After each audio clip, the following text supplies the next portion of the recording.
Tēnā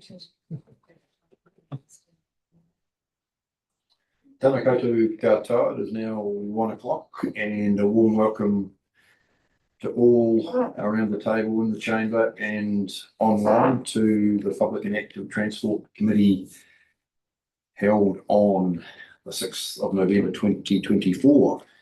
We had a karakia earlier on in the day, so we'll just still run with that. We have no apologies at this point. I understand either councillors are in the chamber or online. Moving down, we have no public forum. Moving on to item 4, which is confirmation of the agenda.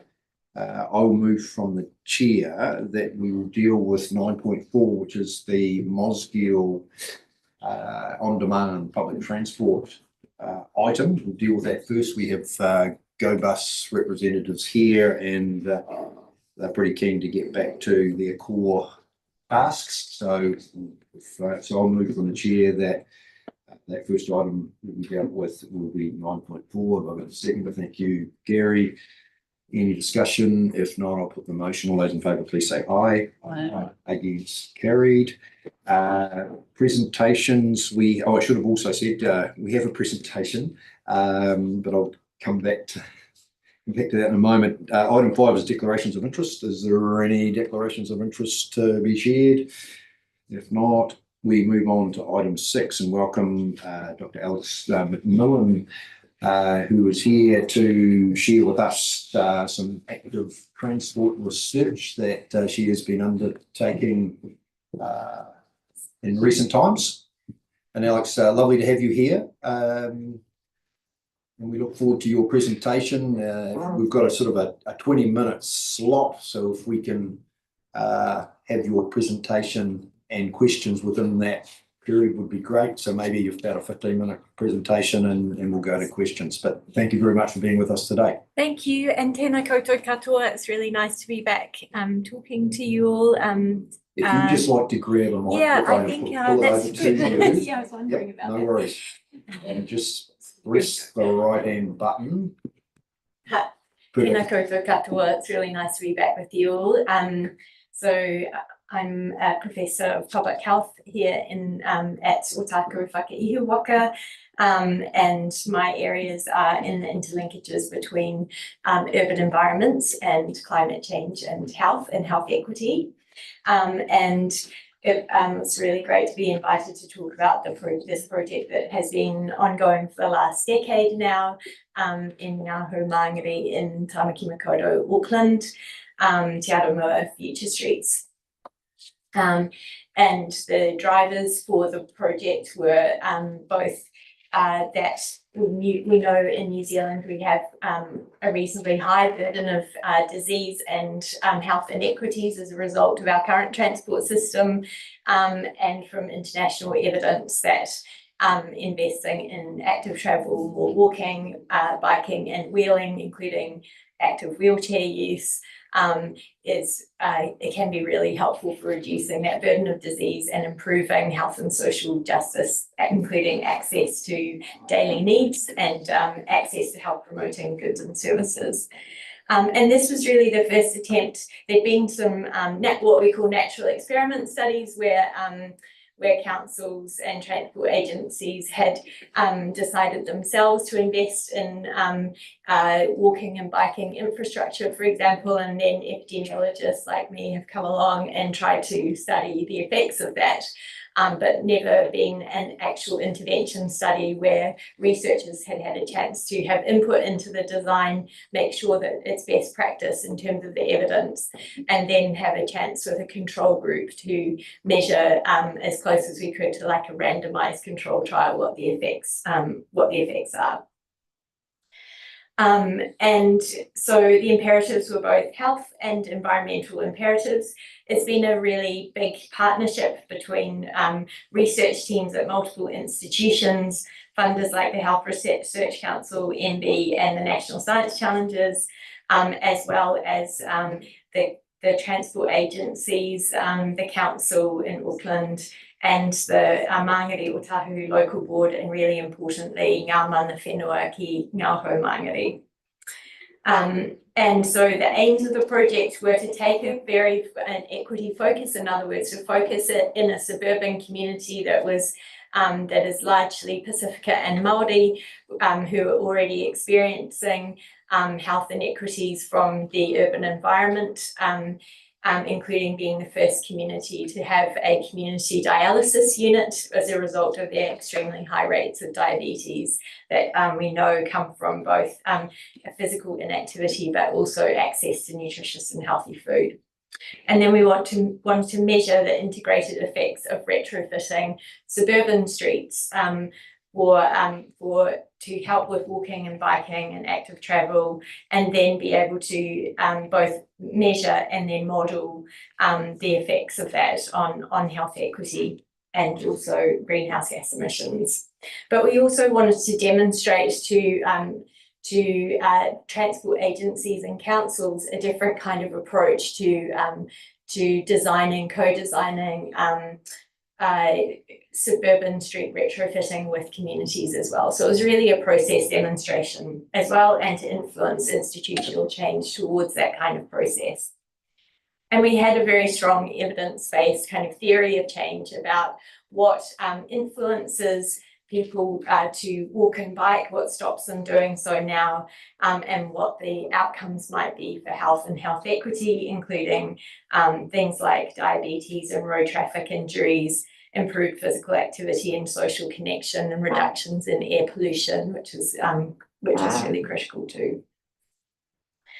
The community themselves had some objectives, so we worked really closely in partnership with the communities to develop what they wanted in terms of their suburban streets, what their outcomes were, and it turned out that safety from crime was as important as safety from traffic here, importantly in parks and on their streets, and including roaming dogs. And so we put together these three different kinds of knowledge: mana whenua, mātauranga Māori, community knowledge, and then research knowledge, to put together a design together. And that included a whole bunch of participatory activities, including interviews and stalls in the Ngā Hau Mangere market every Saturday to understand community needs and desires. And their design principles were about giving greater priority to walking and biking and wheeling, safety from crime and traffic speed, reducing speed, improving the ability to cross the road, and then identifying some key destinations where people wanted to be able to walk and bike to, with separated biking on busier roads. But also really importantly, that linked to increasing walking and biking for Māori residents was improvements in seeing their faces in their place there in Ngā Hau Mangere. So this is what we did. We had our intervention area was the suburban area of Mangere Central, and then we had Mangere East as our control area, and they're separated by a motorway. And then we had this kind of range of interventions in some particular streets in Mangere Central. So we didn't change every street in Mangere Central. We changed a certain proportion of the streets that needed the most intervention, including creating a kind of a fitness walking and biking circuit, and dealing with some particularly difficult road hierarchy mismatches, including one particular road that should have been acting as a local road but was actually behaving like an arterial road. So these were the kinds of infrastructure which look reasonably kind of standard nowadays, but included much of it was walking infrastructure, so making walking better, improving, using the kind of standard designs at the time to make sensible decisions about cycling infrastructure according to the road hierarchy, slowing speeds, improving crossings, and then doing a whole lot of cultural landscaping, which you'll be familiar with in Dunedin now, using these te aranga principles to bring back mana whenua history to Ngā Hau Mangere. Using these kinds of these sorts of example interventions, which are now getting more familiar, but were pretty unusual at the time when we did the intervention back in 2016. And then wrapped around that was this kind of gold standard epidemiological study where we were measuring before and after measures for a variety of things in keeping with our logic model, including speed and traffic volumes, behaviour on the streets through video monitoring, counts of pedestrian cyclist movements, and then this big randomised survey of residents that we tried to keep going over the 10-year period. So we had some longitudinal participants, and then we continued to add cross-sectional participants as people moved out of the houses that had participated before. And then other measures that included air quality measurement and modelling of greenhouse gas emissions is underway now. And just to note that COVID really upended the study. We were supposed to be doing our follow-up in 2020, and so we had to cancel that. And then we had another go in 2021, and that got we had to abandon that too because of the second wave of Auckland lockdowns. So this kind of is what happened with our survey. We managed to finally get some longer term follow-up in 2023, but even then we had half of the child sample that we were really aiming for. So COVID definitely played a big part in upending this study, and some of the results we have to keep in mind that COVID was upending travel as we were trying to do the measures. So here are some of the results. We were able to use video monitoring to look at the way that people were using the streets, and able to show that people were using crossings, and that we had created much safer crossing behaviour and reduced the kind of dangerous interactions between cars and people on bikes and in wheelchairs and walking.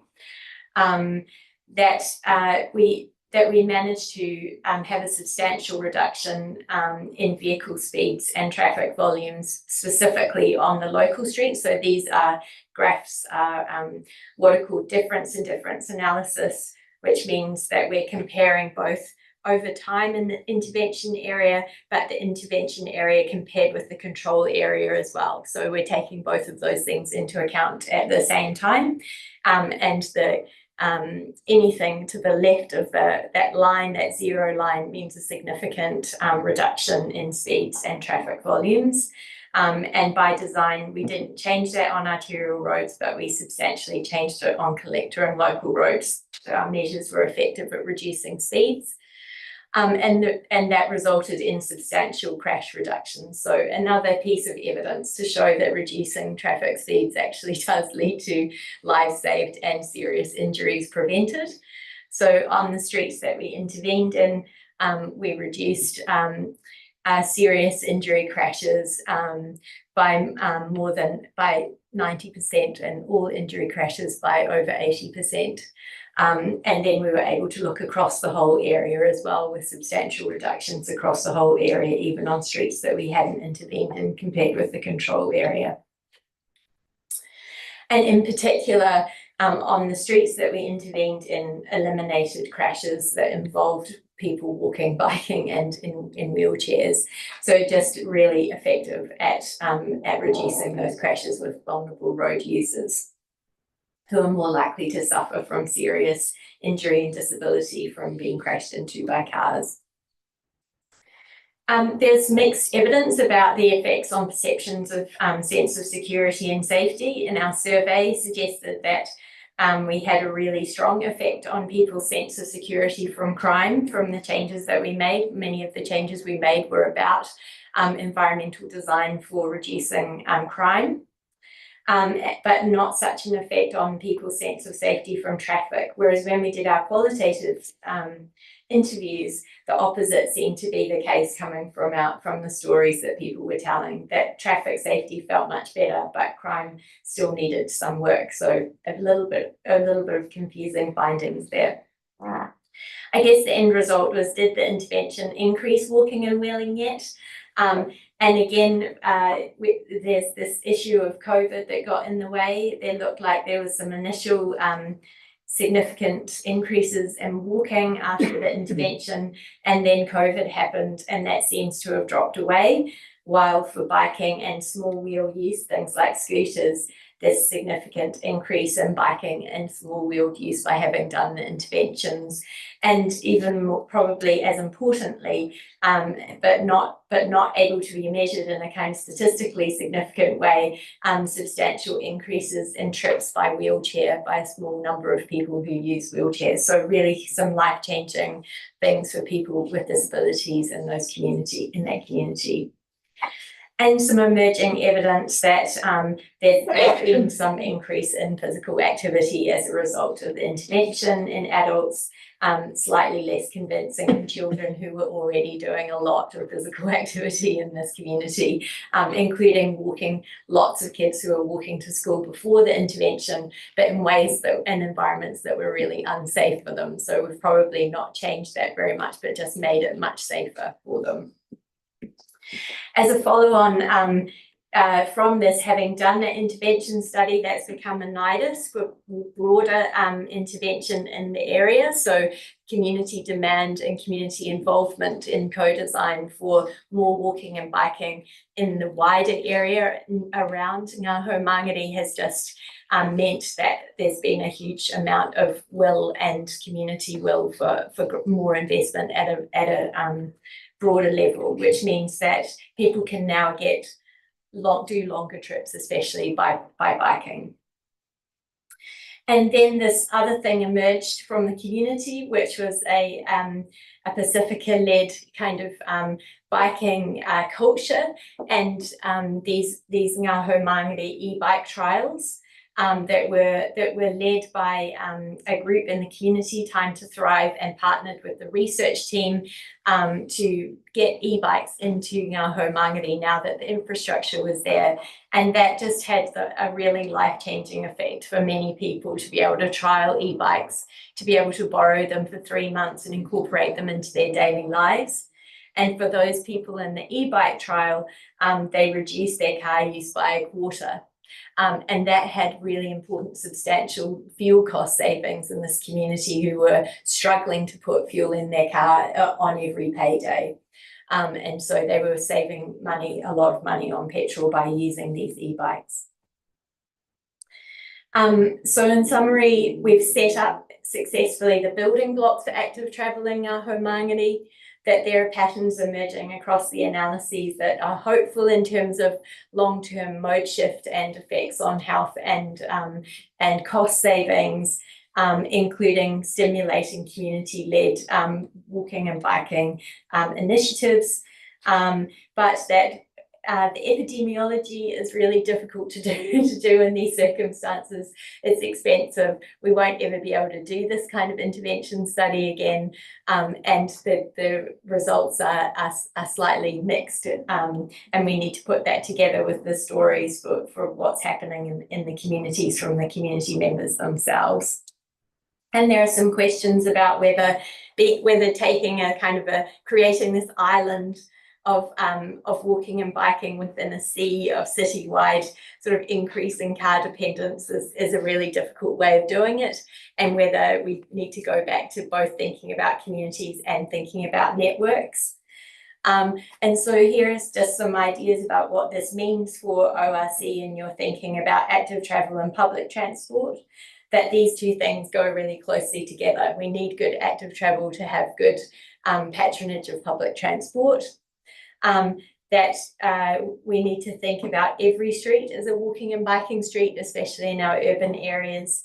That speed is a really cost-effective thing that we can do as a driver for change for active travel. We've really shown that here.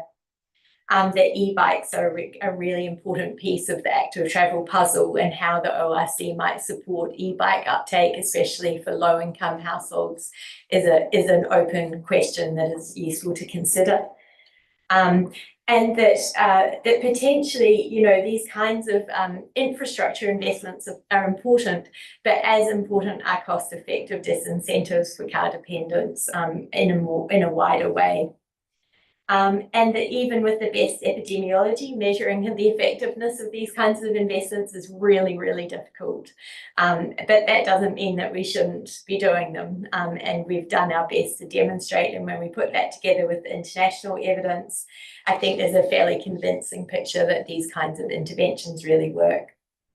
And so how do we move forward with this kind of direction in a low central government investment environment? Kia ora. Well done, Alex. Thank you very much for your presentation. It just intrigues me. Historically, we've thought about the roading corridor as somewhere that car users and all vehicle users have at their disposal, but the connectivity and the importance of other users of that corridor are critically important. Happy to take some questions. Alan. No, great, Alex. Very nice to have you here. That last question you pose on that sheet, how do we move forward in a low government investment environment? Do you have some suggestions on that one? Yeah, so we have been thinking about that. So the Innovating Streets program followed on from Te Aroha and was a direct kind of outcome of it. But there were problems with thinking about how we do temporary measures for the actual infrastructure, for like temporary bike lanes and temporary kinds of things, and whether or not they really enhance the urban environment in a good way. So where we need to invest in infrastructure, I think we need to understand that that should be high quality and be improving the urban realm, but that there are real possibilities for providing the disincentives for car use that then also drive increases in active travel without the infrastructure. And they include speed management. Lowering speeds, we know, both makes it safer directly, but also makes it more attractive for walking and biking and slightly less attractive for car driving as well, so that when people can make a choice, they will make that choice towards walking and biking. And then that sets off some nice feedback loops for there being less cars on the road and it feeling safer again. So that's one really cost-effective way of getting more of what we need here, as well as other citywide disincentives for car use. I mean, I could talk about what's been happening in bigger cities in Europe where I've just been, but maybe we can talk about that another time. Excellent. Any further questions?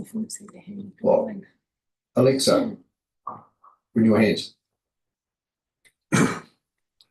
Thank you. Just getting the mic going. Thanks very much, Alex. I mean, it's a marvellous piece of work there, and I see that it's not necessarily likely to be repeated in our place. It seems like this is at the end of this piece of work. So I'm wondering what's next for you as someone in this transport space. How are you going to continue to drive this work forward? I mean, you've made it reasonably clear what our role can and should be, but I'm wondering what yours is, what you might next.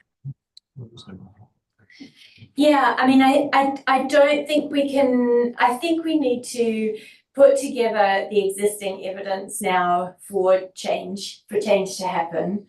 And so supporting that is going to be more important than collecting new data, which we know is both really expensive and not necessarily very effective.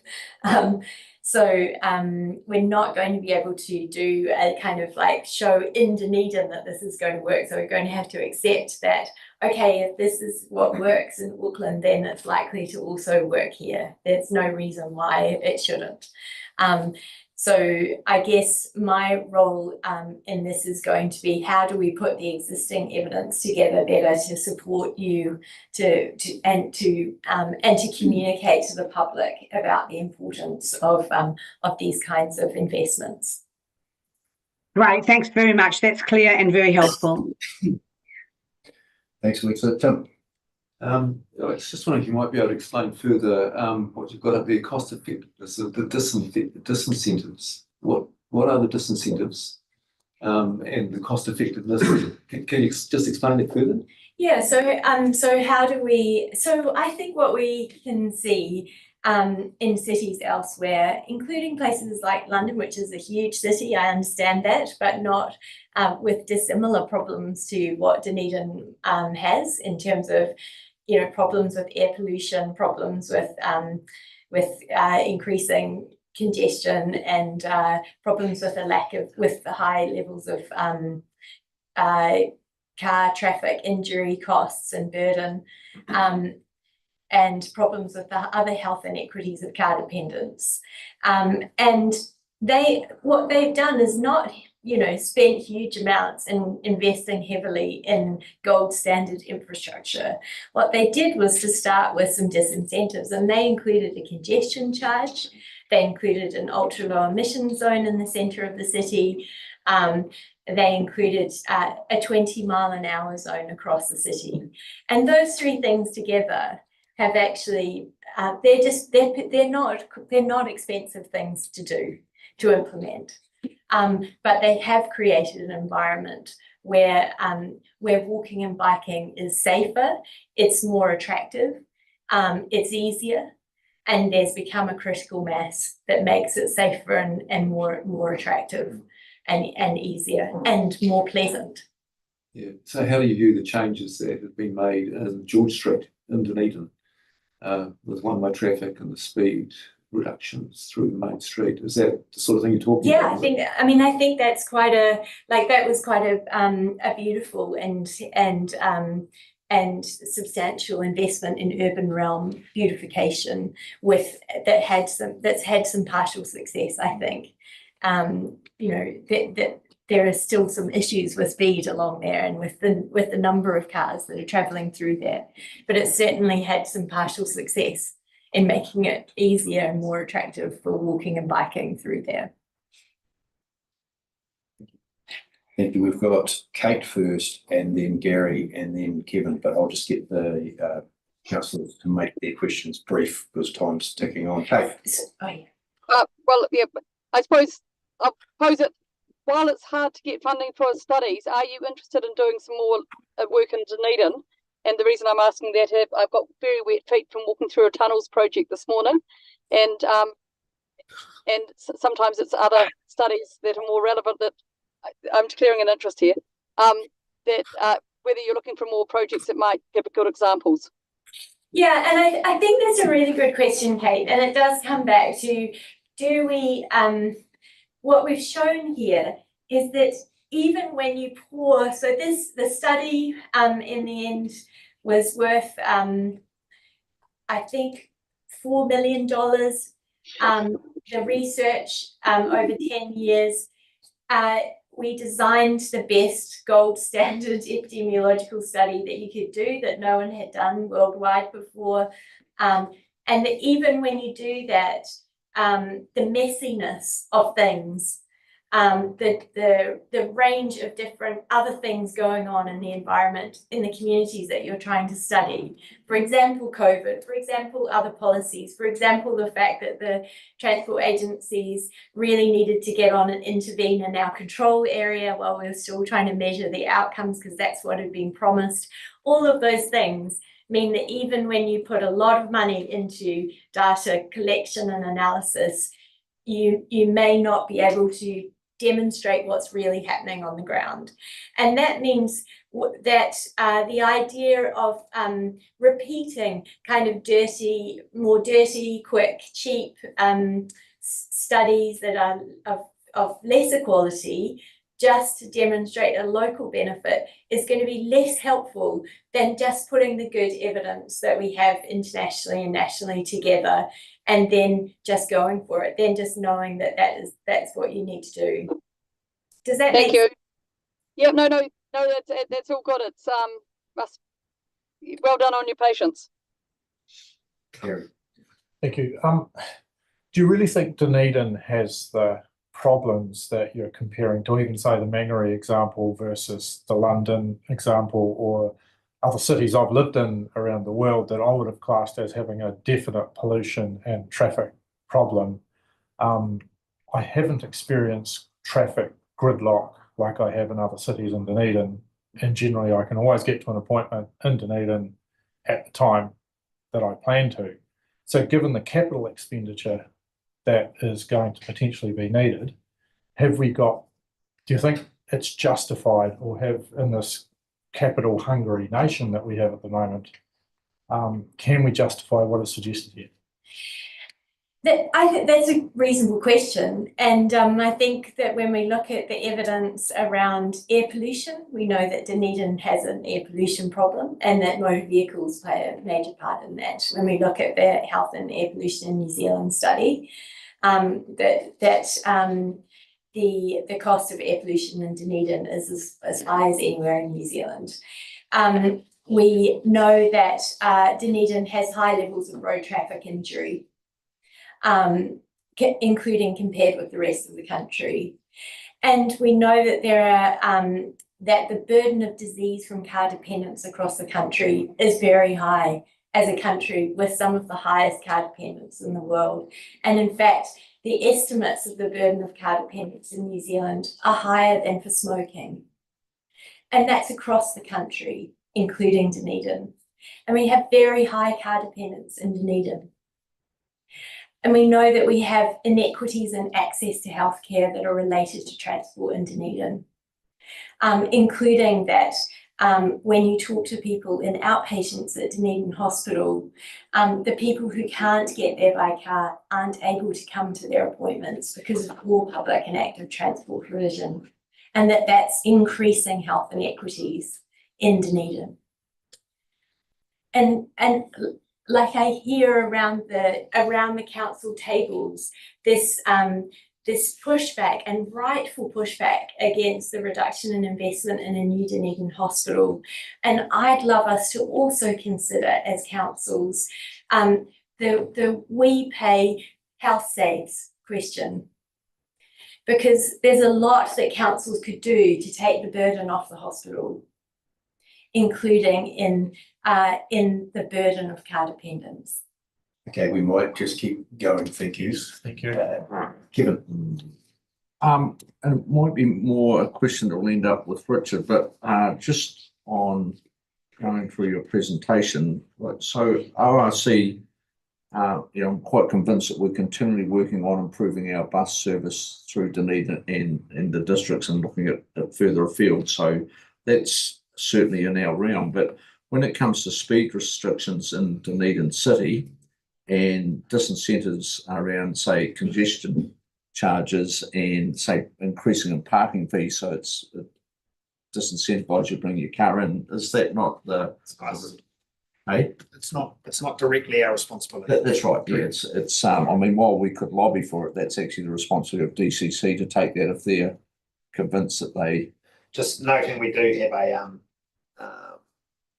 I can't remember the name of the business case, but it's effectively a joint business case around Yes. the provision of transport services, and then we've obviously got our separate responsibilities. But there is a connected part of this. But you're right in terms of the decision making around those things doesn't sit around this table. It's more the partnership and the view that the councils together have looking forward in terms of the type of transport network for Dunedin, and then obviously the equivalent across the way in Queenstown. Yeah. And probably reflect on our part. I would just think there seems to be an inequity around. I can always get somewhere if I'm in Dunedin, but if you're in Oamaru, in Mahino, and you've got to get to Dunedin Hospital, that is actually a huge... It is, we spot. certainly found that. So Talking to our outpatients. thank you. And I don't know that was a question to respond to. The last week it wasn't. No, I think you're right. No, I shouldn't have said it. We better wrap it up, but on behalf Thank you very of much. Timothy, thank you for your work, and thank you for your presentation, and we wish you well as you no doubt connect with others and all other important stakeholders in this space. Kia ora. Thanks very much, everyone. Cheers. Okay, moving on to, as per the amendment to the agenda, we're moving to item 9.4, which is the on-demand public transport in Northfield. Welcome to Anita, Julian. Welcome.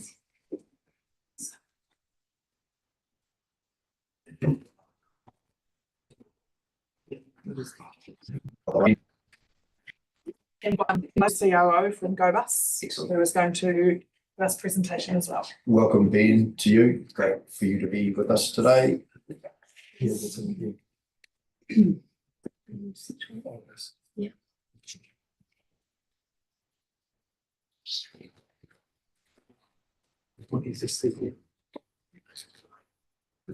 So firstly, we're going to have the presentation from GoBus, which was circulated yesterday, I believe, so we all could have a copy of the presentation. So Julian, we're in your hands and yeah. Thank you.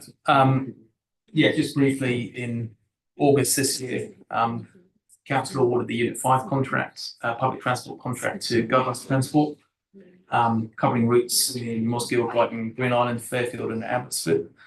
And although some of the key parts of the new contract are a full electric fleet, 13 vehicles powered by 100% renewable energy, an electrified bus depot that's currently underway in Mosgiel, 6 large size buses running electric capacity at peak times.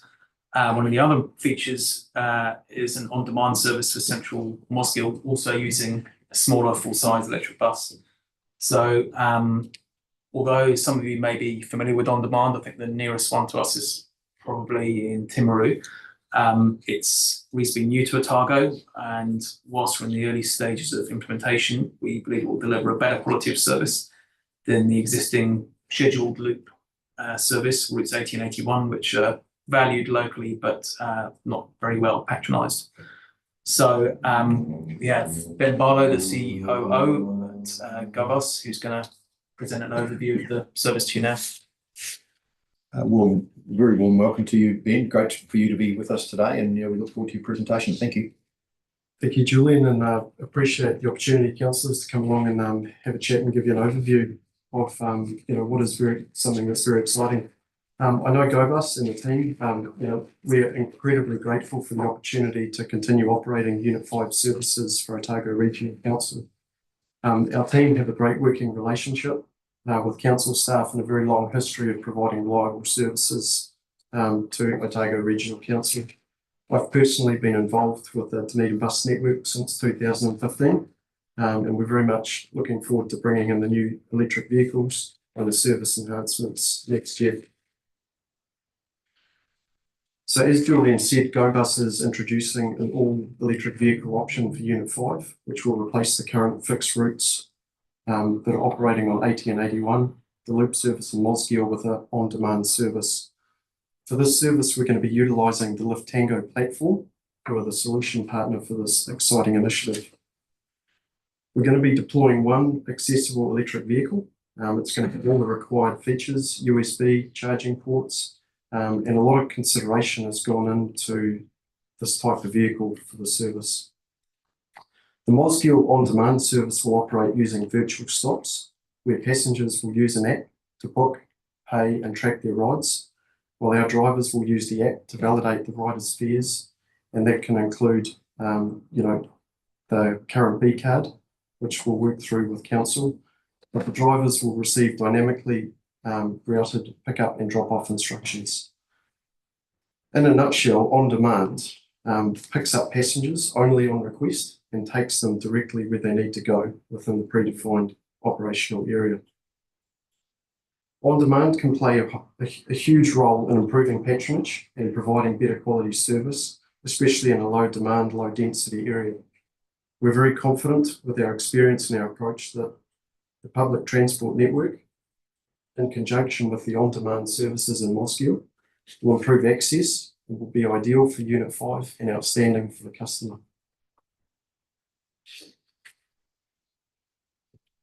This provides an overview of the vehicle. It is a 9-metre electric vehicle that is incredibly well suited for the on-demand operation. It has seating for 22 people and it also has capacity for another 8 passengers. These vehicles are all currently on order, including the on-demand one, and will be operating from June 25. This slide just shows what's currently happening with Route 80 and 81 on the right-hand side, and that's taken right off the timetables on the council website. And you can see on the left-hand side, proposed coverage is increasing, which is incredibly positive for the local community. So council and GoBus are going to be working very closely together over the coming months to confirm all the key deliverables and ensure the success of the new Unit 5 services in June 25. Some of the tasks that we'll be working with council on are to configure the virtual stop locations within Mosgiel and finalise the service specifications, including the payment options with council staff. Team and I are also going to work very hard with council to promote and advertise the on-demand service enhancements when that's appropriate.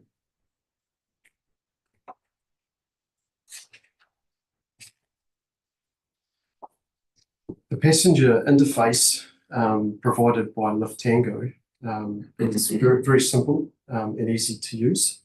And one of the benefits of us partnering with Liftango is they have worldwide experience with this platform, and that's joined up with the GoBus experience on actually delivering and operating on-demand services. One of the huge benefits with Liftango is the support that they're actually going to provide council and GoBus throughout the planning, implementation, and actually into the operational period. They're going to be on the ground supporting us, which is exceptional. The passenger interface, as shown here, is complemented by a driver's app, which will be displayed hands-free in tablets mounted on the dash of the vehicles. The passenger experience and onboarding with the app is going to be very simple and easy to administer. One of the great benefits of this platform is that it can be all bus branded, and that is a decision that is still yet to be made, but we're looking forward to working with Julian to make sure that it's a very familiar and integrated feel with the All Bus network, which is going to be incredibly beneficial for customers.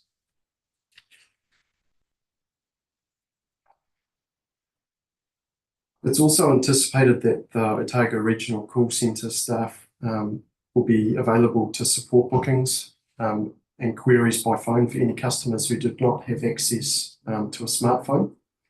The app also has great ability to report on performance and key metrics, which will help us be responsive to customer needs in the drive for continual improvement. The screenshot up here just shows the Hawke's Bay Regional Council website. It really has some good information and a video about the on-demand service. The Otago Regional Council All Bus website will be pretty key in supporting the rollout and communication of the operation of this on-demand service. So this is something we're very excited about. We're here to give you some confidence that planning is well underway. The depot electrification is well underway. Vehicles are well on order, but there's a lot of other customers that are using the Liftango platform. GoBus have a lot of experience with on-demand, and we're very committed to making this work with council. Thank you very much. Thank you very much, Ben. How's your time in terms of you need to be somewhere else shortly, or you're okay to sit through this paper as well? Yeah, more than happy to. Okay. No, good as gold. And no doubt there will be some questions.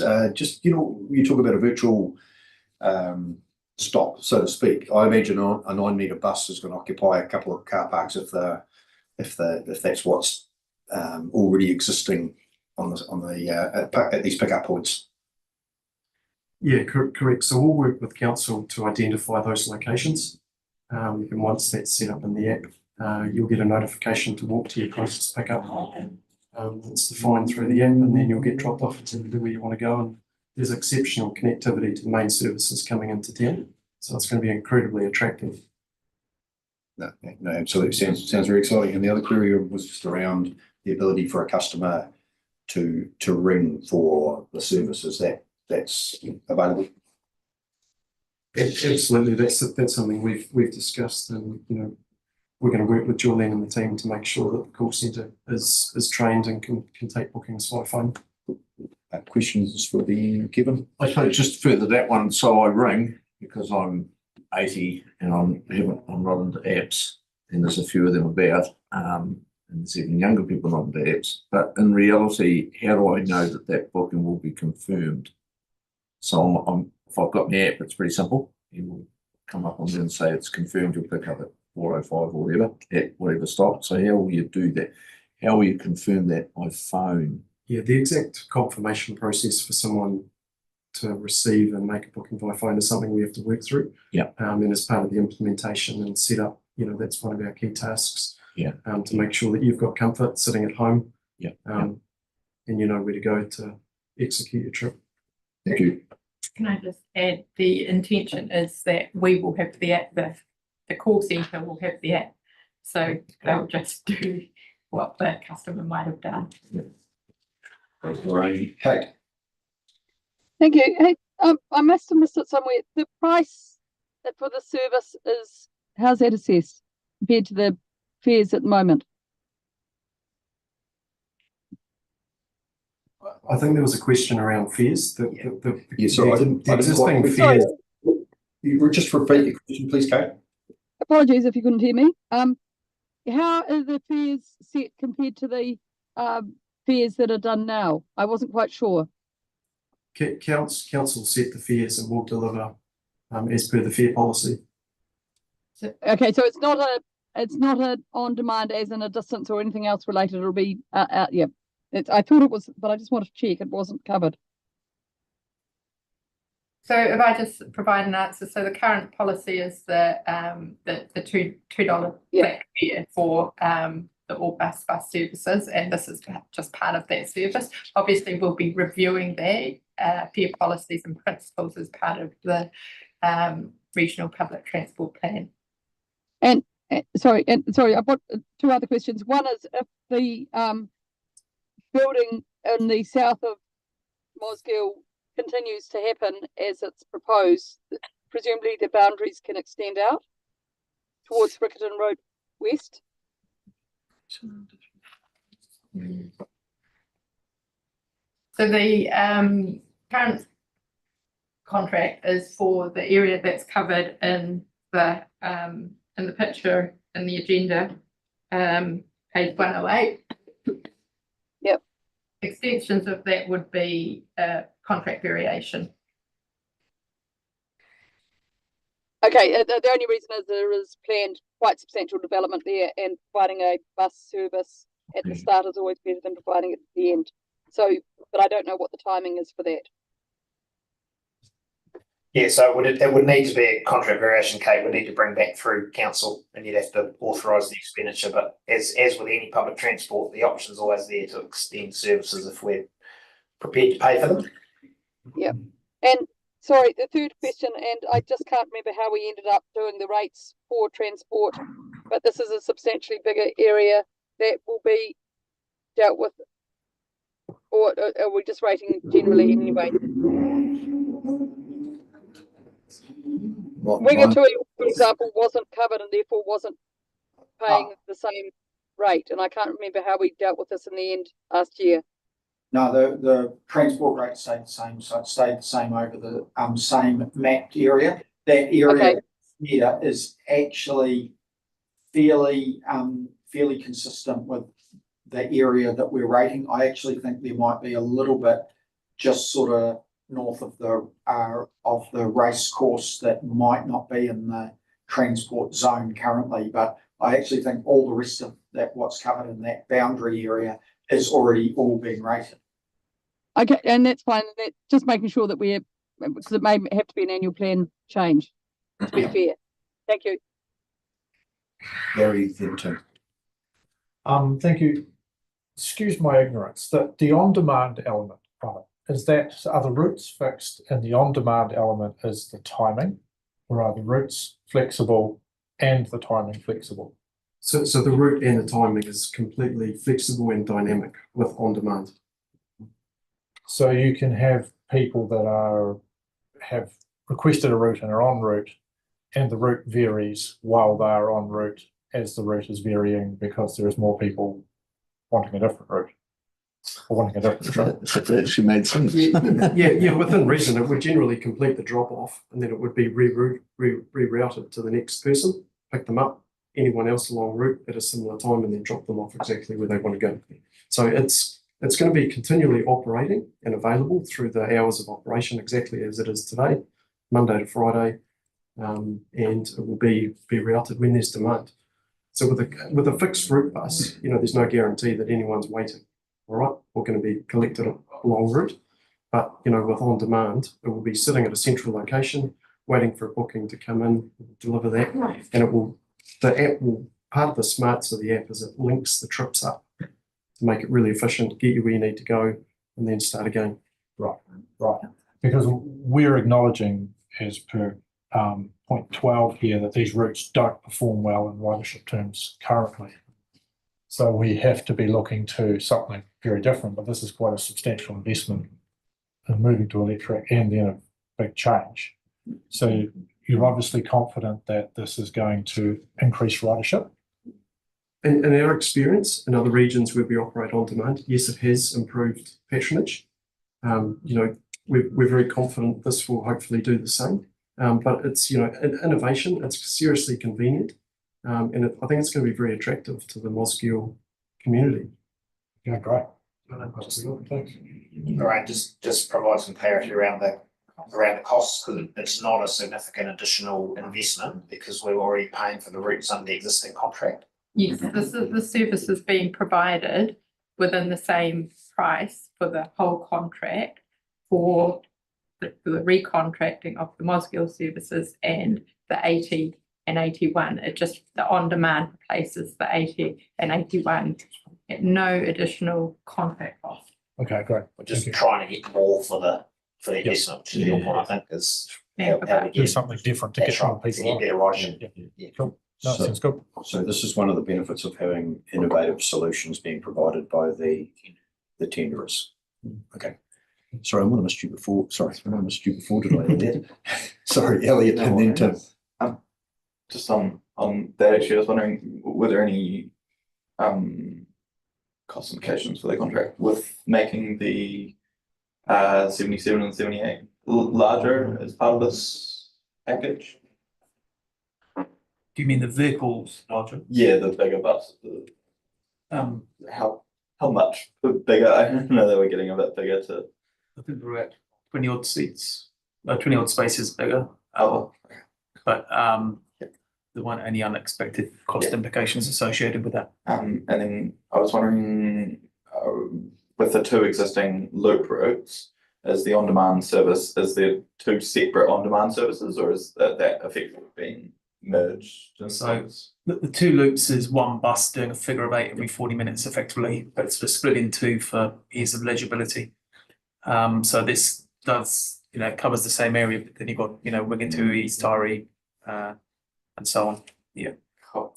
And figure of one more question just around the app. Is there any possibility for integration with the transit app or any mapping services with the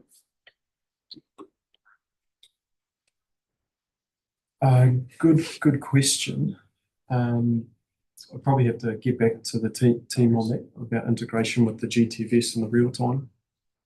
But the customer can see that it's 2 minutes away. Yeah. But wider than that would have to. It's more just meant in terms of people not having to have like 3 separate apps kind of thing, but should be simple enough. Cheers. Thanks. You're good, Lorraine. Oh, Tim. A couple of my questions have been asked already, but this looks very similar to Uber, but it's sort of Uber for buses. Would that be a good way to explain? Yeah, I think that's fairly accurate. Yeah, well, you seem to have all the same sort of characteristics in your application. I think the experience, could be described as an Uber experience for the customer. Yeah. And so just without the surge pricing. Without the surge pricing. Probably nice. Bus drivers before they'll be employed too, I suppose. The virtual bus stops is the one that I have a question about. You're sort of saying that a virtual bus stop seems to me that it's just can happen anywhere, but you said you'd be walking to a bus. How does it work exactly? Because Andrew did point out that you need a big space for a bus to stop. So how does it actually work? So with council, we'll agree where the virtual bus stops are going to be located So within there'll the be defined permanent area. bus stops, so you will actually be able to stand there each bus as well. It's not going to have a bus stop pole. Yeah. And probably the line markings, but it will stop in an area where it's safe to do so. And I'd suggest that some of the travel patterns will be using existing bus stops. Yeah. For the first little while anyway. Thank you. Kevin? So this, so you currently have two other services that run on a regular basis around Mosgiel. It's one bus operating two separate routes. Yeah, two separate routes. So effectively, if this is really efficient and things go well on it, you could actually end up discarding those services if this is a better way to do Mosgiel. We are discarding them. Yeah. So this replaces routes 80 and 81. Yeah. Yeah. It does. Yeah. Pretty cool. Okay, no further, sorry, Lloyd. Yeah, I was just wondering, why do you need a 22-seat bus if it's just going to be like an Uber? If you're going to like pick them up and take them to the next spot, like are you going to have like time frames as to how many pickups? You're going to have like levels of service as to how long the person is going to be riding the bus to get to where they want to go to. I think with the level, we're increasing patronage to a level that we'd be happy with. You need that capacity. Also, the vehicles are fully NZTA compliant. So the NZTA published something called requirements for urban buses. This qualifies as a small full-size bus, which is fully wheelchair accessible as well. So we've got all those features and the NZTA standards and the ability to cater for what will hopefully be increased popularity of the service too.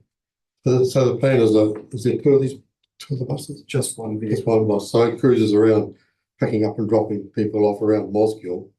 And if they want to come to town, they get dropped off to go to town spot. Does that make sense? Correct. But if no one's using it, if no one's calling for it, it sits parked up somewhere. So there's no emissions or no unnecessary use of electricity. It just doesn't move. So it's efficient in that sense too. Cool. Okay, I'm just going to check with councillors whether there are any questions in relation to the report, but we've covered off pretty much the presentation and a big chunk of the report. So no one else has got any other questions.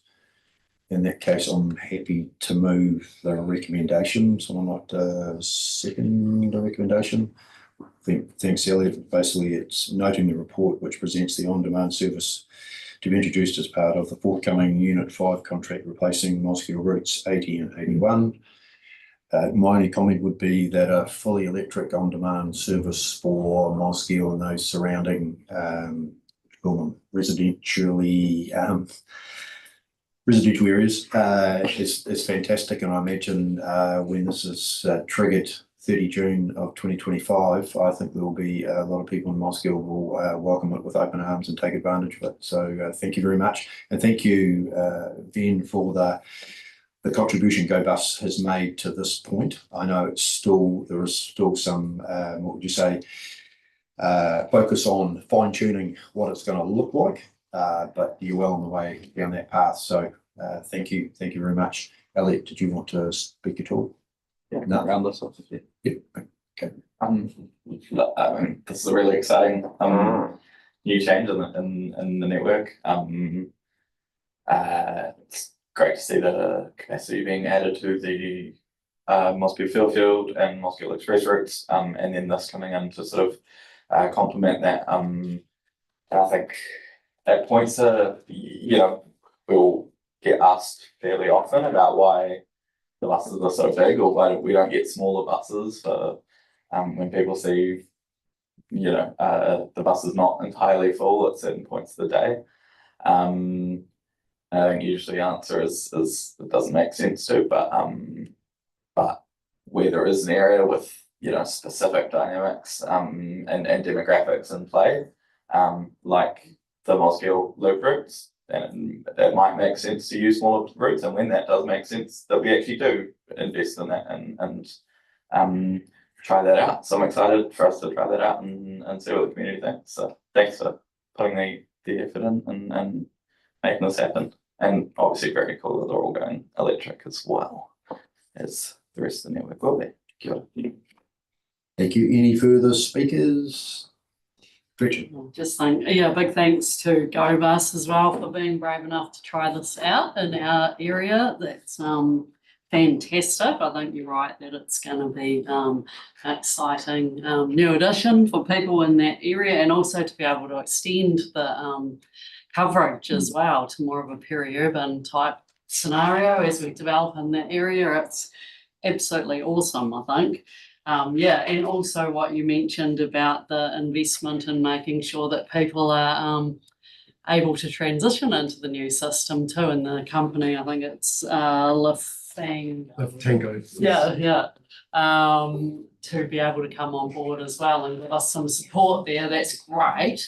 And hopefully we can get people feeling brave enough to give this a go, because a lot of people know Uber already or different platforms. So hopefully they'll be brave enough to just get behind this one. And if they haven't used something like that before, to give that a whirl, because it is going to be much more efficient and effective for them to get places. But yeah, also for us to learn from as well as a council, and whether this might make sense for other areas. And great, you've done so much research and you've got experience in other areas. So it's not the first time you've tried this out either. So great to hear that enthusiasm in your voice that this is a good proposition for us. So yeah, thanks heaps for all the work from GoBus.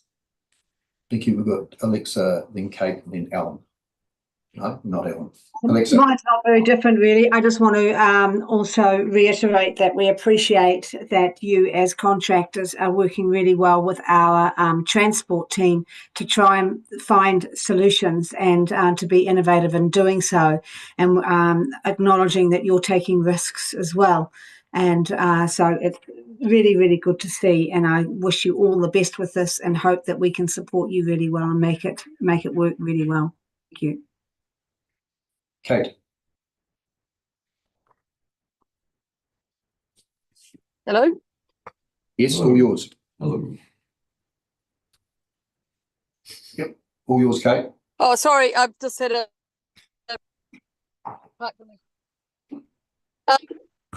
I just want to say thank you to the staff and to GoBus. This is came out of a submission, I think, from Hugh Kidd and a number of other thinking and talking with the community, and I think it's a wonderful, wonderful outcome.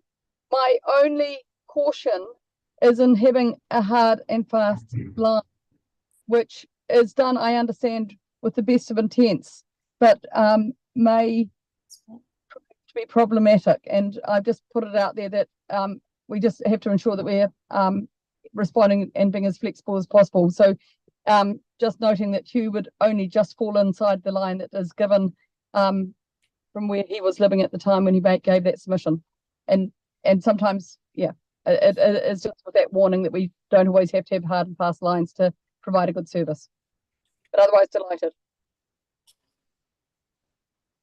Thank you all. Are there any other speakers? If not, I will put the motion. All those in favour, please say aye. Aye. Against, carried. Thank you, team. Thank you very much.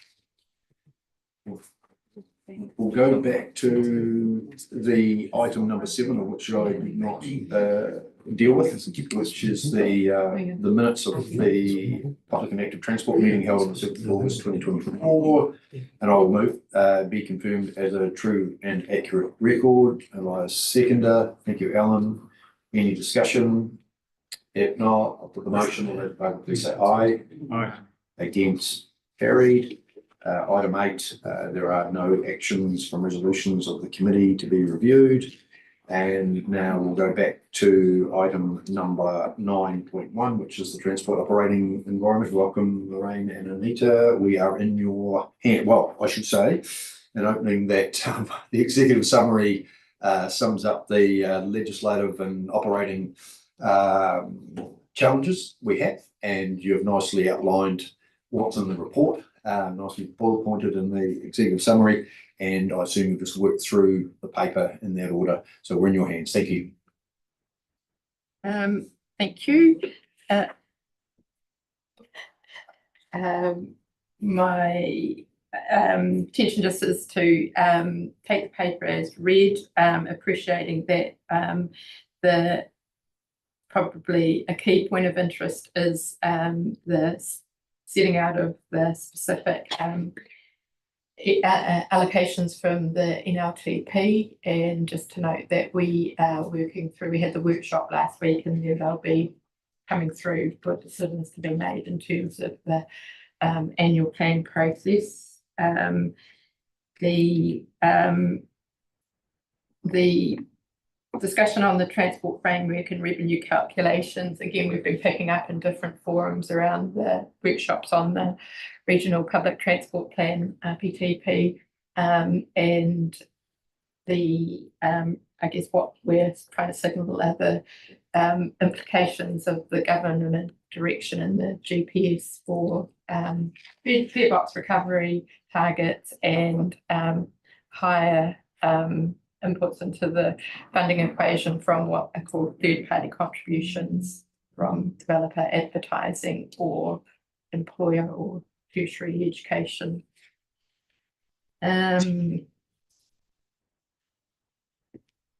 Just to note that in terms, and this will be discussed as we go through the RPTP, we'll be looking at the fares principles, and then some of the implications of fare changes, such as we discussed previously, if we went a different way with on-demand services or distance services and things like that,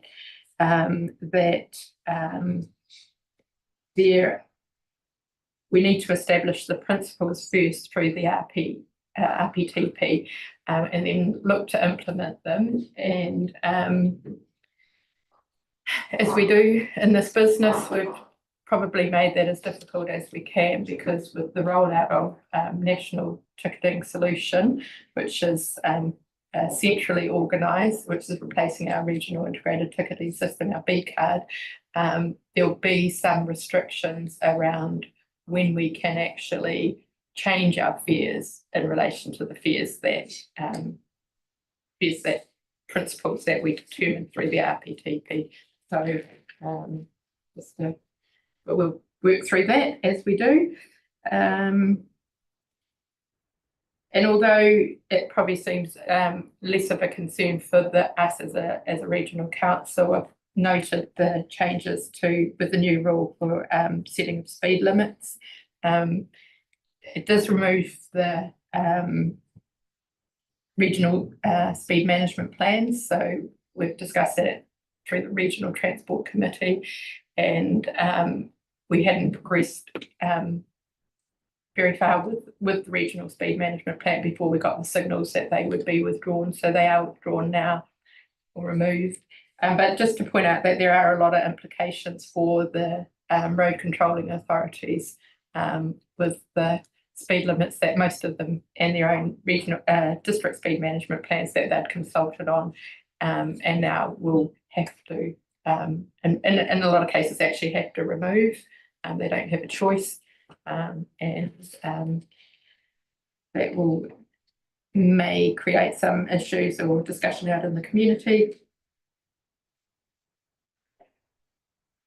We've noted the commencement of the new bus security services. The contract went to First Security, and they've been on the ground for just about a week at the hub. But we've had an overlap with Allied, who are also in place until the end of this week, just in terms of the turnaround of the contract there. And then one other point to note is on the industry alert for the bike racks for bike racks on buses. We've moved to, in recognition of the advisory put out by NZTA, to restrict the carriage of bikes on bike racks on our buses to like the hours of the day that you aren't required to use your headlights. However, there is quite a lot of concern in the industry around the advisory and how they view their vehicles, because they've got racks on, being potentially non-compliant 24 hours. So we're working with both our operators to try and reach hopefully a happy middle ground, but that may not be the operating hours that we've recently communicated to the public and are advised here. Thanks very much, Lorraine. I should have pointed out that the minutes from the Otago Southern Regional Transport Committee is also included in the report as an attachment, so just for our information. But anyway, sorry, Tim. Well, look, it's just in regards to the security of the bus hub in the new contract. I mean, I have observed the old security guards down here just wandering around aimlessly. How does the new security look now? I mean, do you have rotating staff, or are people there 8 hours a day, or what sort of shifts are they on? Is there any security on the buses as well? Are they riding on the buses, or are they just walking around the bus hub? So these new services look like the services that were in place prior to the incident, the fatality at the end of May, and that includes the services that we trialled through from November 22 to November 23, and that is the in the bus hub and on the buses. Since May, we've had a focus and directed the staff the security services to mainly concentrate at the hub, but over the next few months, they'll increasingly spread across presence at the hub and presence on the buses. So are they rotating their shifts at all? How long are they on for? Yes, like morning. No, they are in the hub from 2:30 to late in the evening, and on the buses around the afternoon peak. So are you confident that that's a better service than we were getting with the previous security firm? I'll just jump in because it is a public meeting, and I'm just Tim, I appreciate the questions and the point, but from we've contracted the previous provider and managed that contract, and by and large, albeit there has been some public feedback, have been very satisfied with the level of service provided by that, and that's included feedback from the police in terms of the role that those security guards have played at the hub as part of that overall, I guess you call it a security network, security blanket. So the suggestion, and it is a personal perception thing, so I'm not telling you what to think, but the suggestion in terms of public comment that they wander around aimlessly is not consistent with the way in which the contract was managed, and they were there to serve a purpose and interact with specific parties within that bus hub environment, and that was agreed with us as the contractor and also with the police in terms of overall. So I wouldn't want any of the public watching the meeting to think that the reason that the bus hub provider, the security provider's changed through this process is through the actions of the previous provider. It's just the outcome of the tender process that we run, which is quite a rigorous process. So just putting that on the record. Thank you, Michael. Sorry, there was a question. Sorry, Tim, because I did interrupt your question, which Lorraine could answer, which is around: are we confident that we will get good value from this new contract?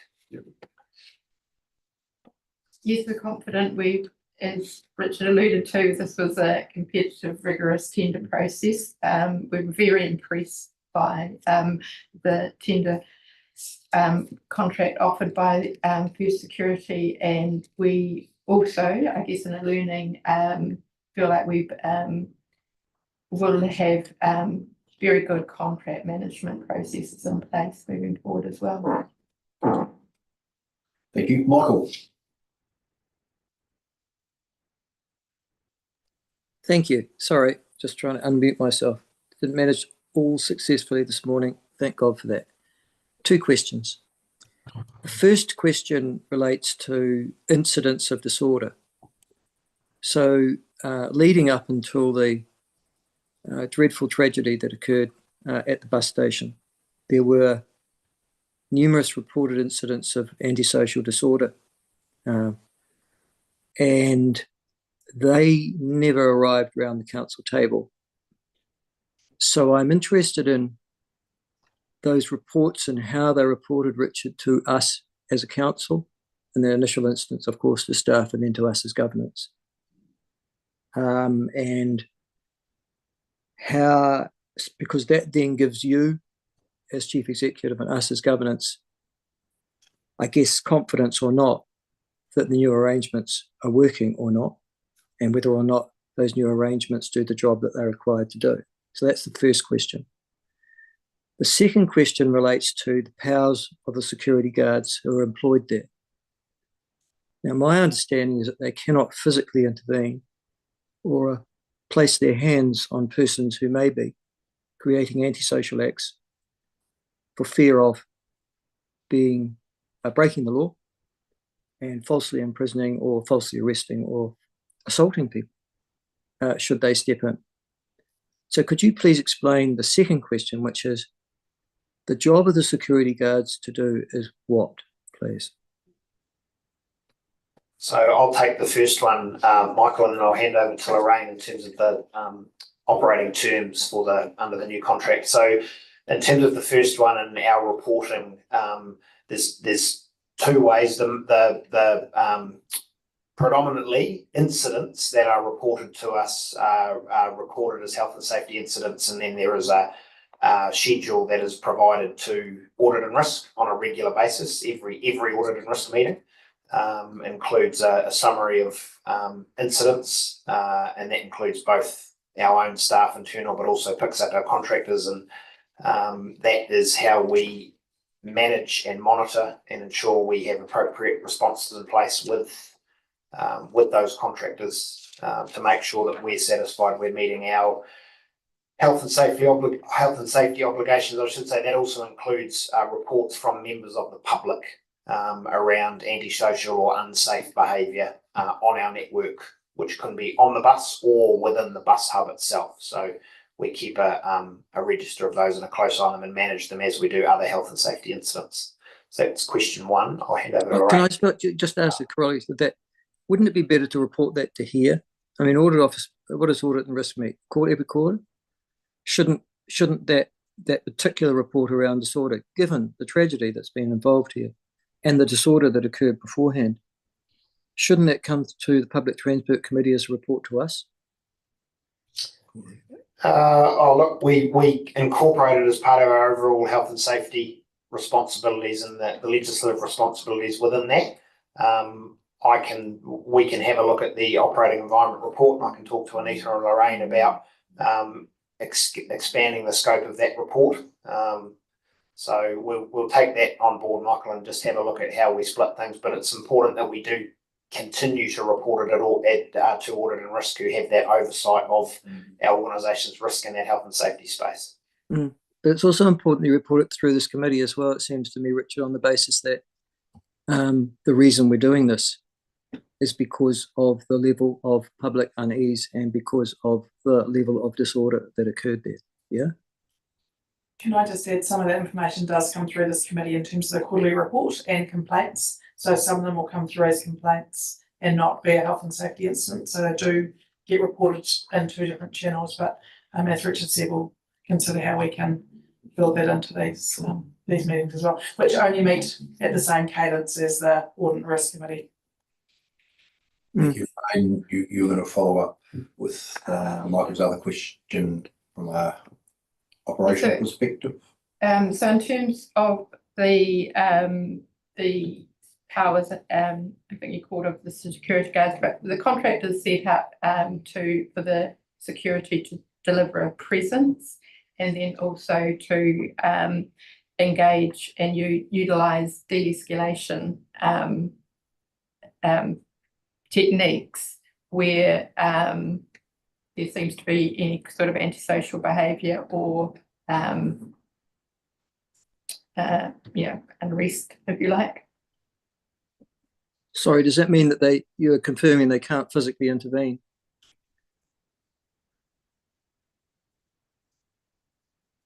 the intention is not for them to physically intervene. They can obviously act in self-defense, but they work in conjunction with the police. So if there's if there is a physical altercation that's potentially criminal, and the appropriate persons to deal with that are the police.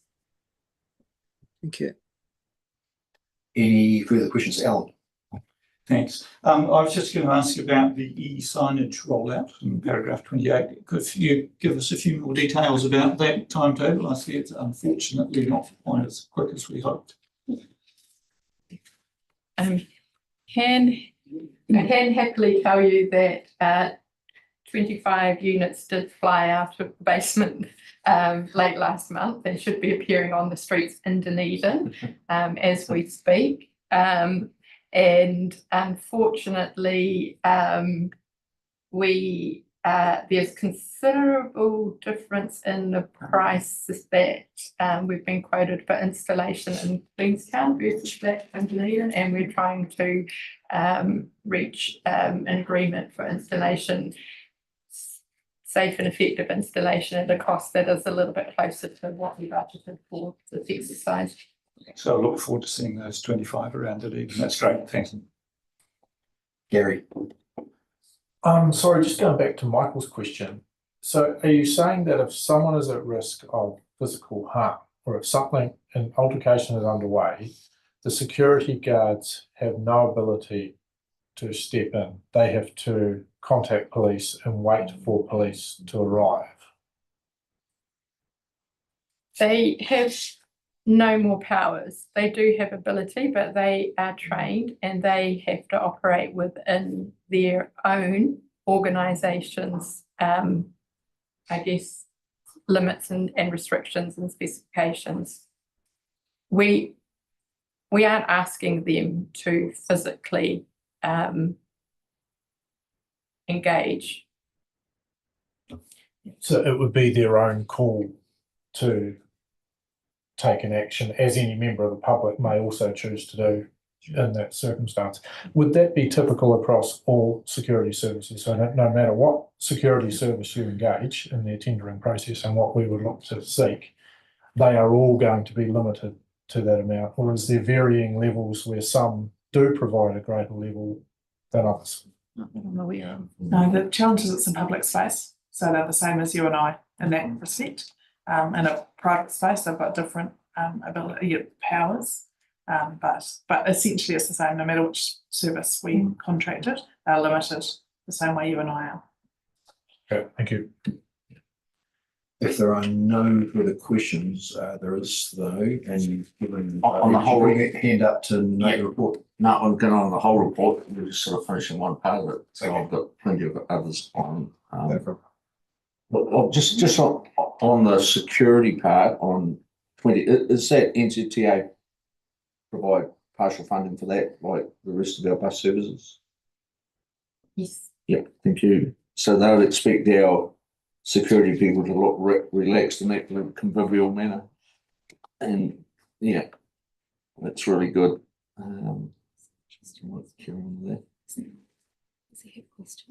On 24, 26 and 27, where we talk about the bike, I'm just sort of really trying to judge the involvement that we have to do, and that's around the rules that have been highlighted to you around the lighting on buses for bike stands. So we've said we began working with operators, but surely that's just really an email saying that here's what we're asking you to provide. Make sure your bus is up to scratch to do that.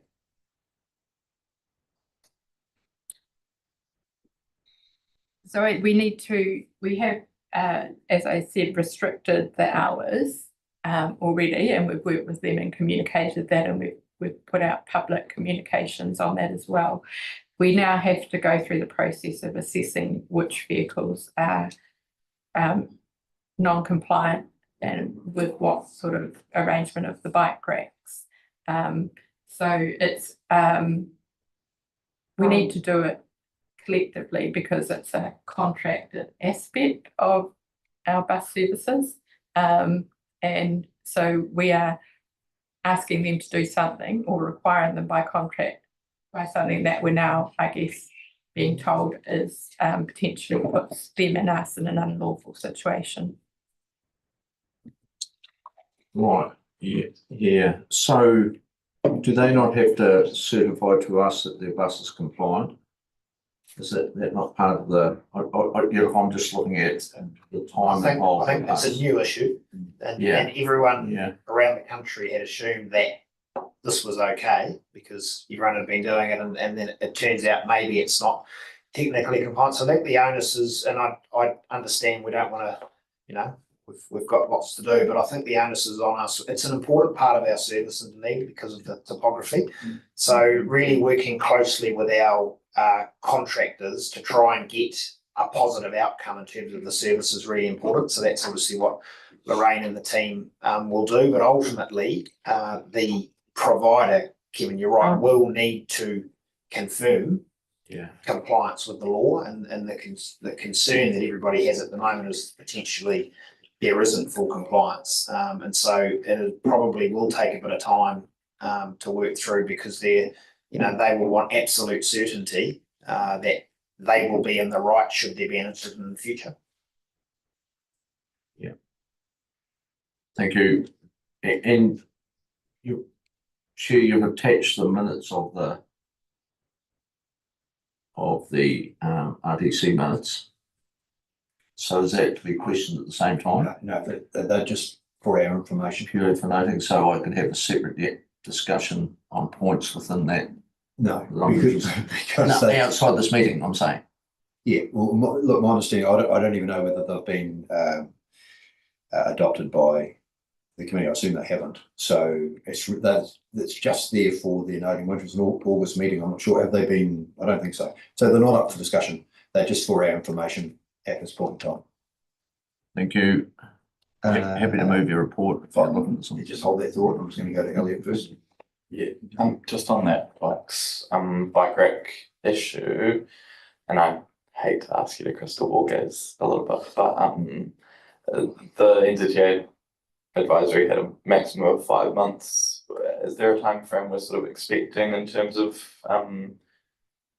checking compliance across our network for that? Yeah, so the advisory didn't set the maximum of 5 months. That's what we've gone out with our original kind of notification, because we're setting it between the sunrise, the half an hour before and after sunrise and sunset, and we need to work with the operators to provide clarity, because also like working with the operators is important, because they're the ones who, when someone can't put their bike on the bus, they're probably the one at the coalface having to say what the reason is and why, and they need to be clear about that. So we thought 5 months would give us time to do it. We're hoping to complete it. We were optimistic that we would do it sooner, but this is a national issue.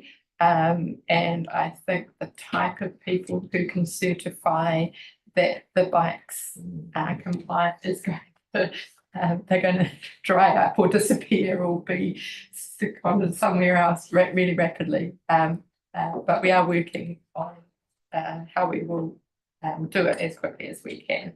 Cool.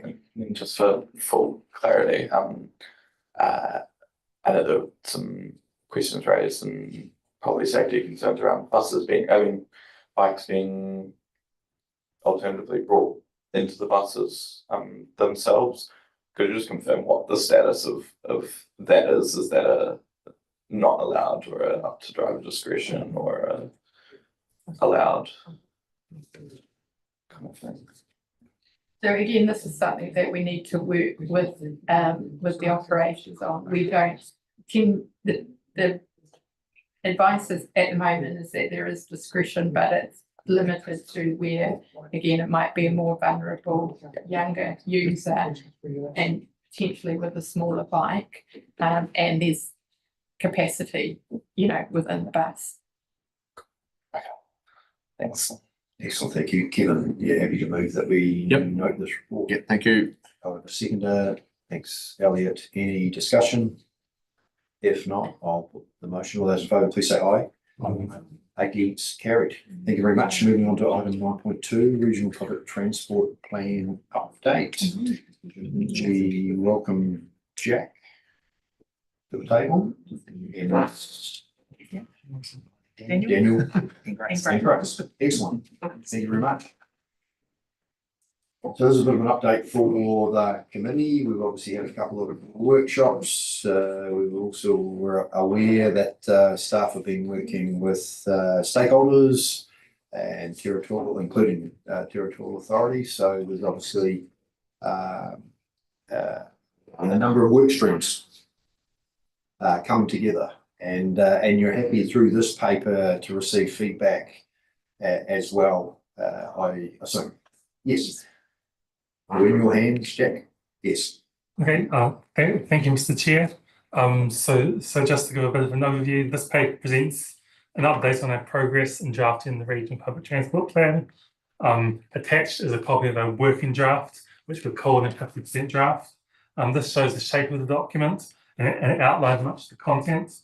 For the purposes of this committee, we've included content which is developed enough for us to think it worth presenting, and we've excluded some which is in more of a messy working state.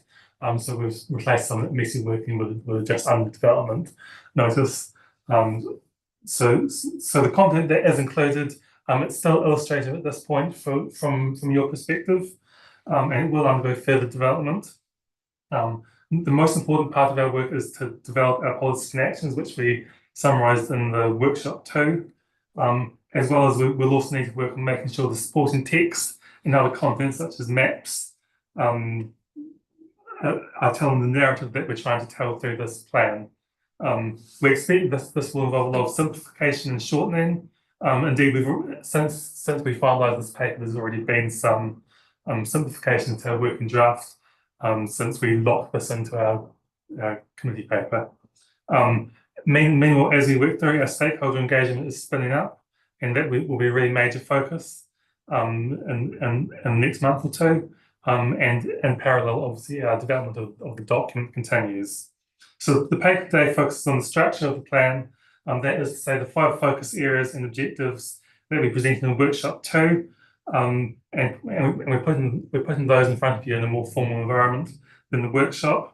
In parallel to this process, we're progressing with fear analysis work supported by Stantec. So when we come into that fear content, we have a really good quantitative basis for decisions on fear policy and structure. Since we finalised this paper, just a small development at the very end with our next steps in the paper is that we're currently intending to bring a paper before council in early December. Just to get some early indicative decisions to give us some certainty. So in light of that, today's a noting paper. We're obviously not asking for any specific decisions on it, but we'll very much be thinking about what decisions we want to bring in front of you in the next few weeks. We're obviously happy to consider feedback that's brought in today, but we're also really keen for you to get in touch with us through Lorraine, through email, to make sure that your individual views are taken into account in the advice that we give and decisions we take in front of you in December and the future after that. So by doing that, we can make a start on getting from your input as individual councillors and getting to decisions which represent the view of the whole council. Excellent, thanks, Jack. So I assume in the December meeting, we will have slightly refined draft as compared with what we've got attached here at the moment. So it's a work in progress and will be brought up to speed at that time. Okay, thank you. Questions for the team? Kevin. Jack, yeah, so I've had a skim through it, and there's still a few gaps, but you're working flat stick to make it up to scratch. So on page 49, which is 6.1 service and vehicle standards, and I just wonder at what stage you do a business case in you've got their data-driven timetabling that realistically predicts trip duration. So I would have thought that the 9:05 left Lawley Street and it was due at the bus hub at 9:20, you would know your duration is going to be about 15 minutes. And if it did that every day, and we've got a tremendous 99.8% reliability, that would be pretty good. And then the 3:20, the 3:05 leaves the bus hub and goes back to Lawley Street would know that that's your 15 minutes. And if you've got a service every 15 minutes or 30 minutes, if you missed one, the next one will be there. So I wonder, where do we do the business case in the spending on technologies as opposed to a reliable service that I suppose the downside would sometimes people might have to think, but in reality, if we're spending so much on technology yet not ensuring additional bus services or ensuring, so where is that balance and where do you do the business case? Okay, if you like. So certainly much of the focus is in finding that balance. And the examples you give, we're talking about the balance between a simpler timetable and a more accurate timetable. And then on the side of the technology and so on, we've had quite a lot of discussions about it's one thing to have the data, it's another thing to make really strong use of it. So our emphasis would be on we have really great data.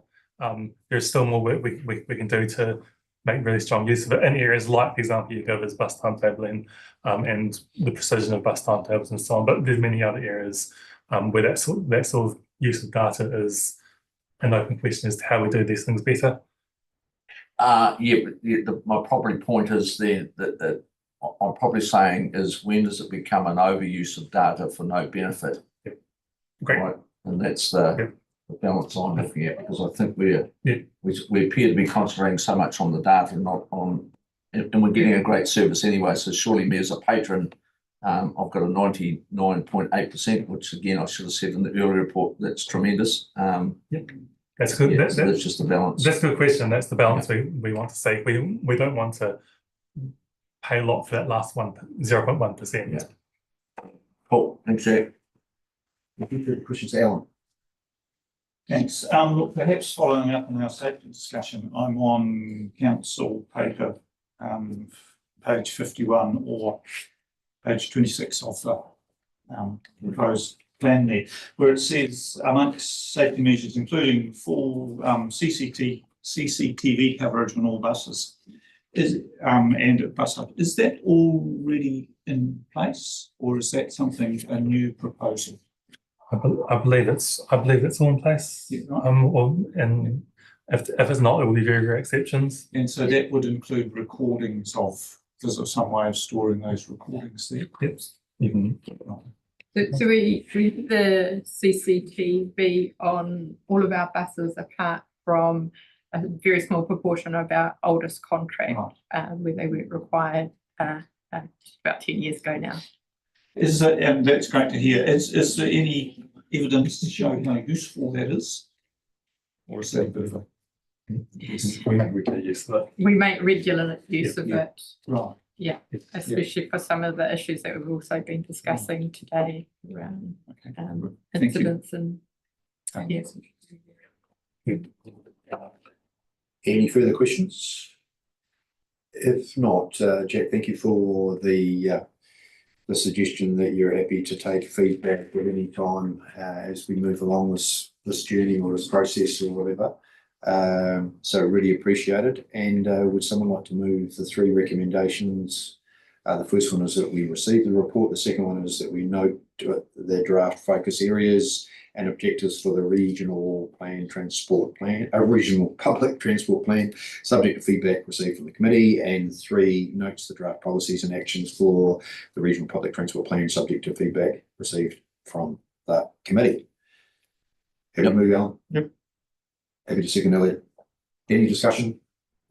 If not, once again, on behalf of everybody around the table, thanks very much for all your good work, and we look forward to the next stage. Thank you. I'll put the motion. Those in favour, please say aye. Aye. Against? Carried. Moving on to item 9.3, which is the public transport network performance report, and we welcome Julian to the table.